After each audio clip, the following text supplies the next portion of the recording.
La septuagénaire est décédée dans un couloir de cet hôpital.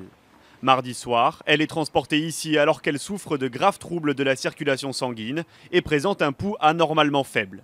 Son fils vient auprès d'elle avant de repartir travailler, persuadé qu'elle sera prise en charge rapidement. Mais 3 heures plus tard, il reçoit un appel de l'hôpital.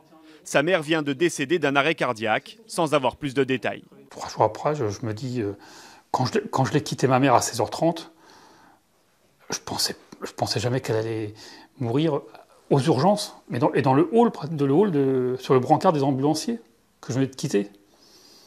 Et qu'elle n'ait pas vu un médecin pendant tout ce laps de temps. C'est incompréhensible.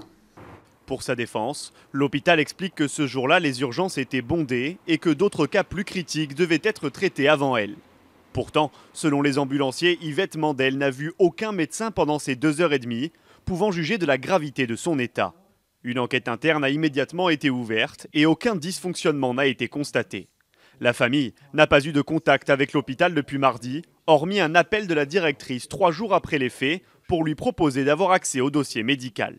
Plutôt que de se taire ou dire qu'on est désolé ou dire qu'on n'a pas assez d'argent, on commence par dire qu'on a fait le travail comme il fallait, que les médecins ont fait leur boulot et que la famille a été reçue et que toutes les explications ont été données. Son avocat a saisi le tribunal administratif de Châlons-en-Champagne afin qu'un expert détermine si oui ou non le décès de cette septuagénaire est dû à un retard de prise en charge.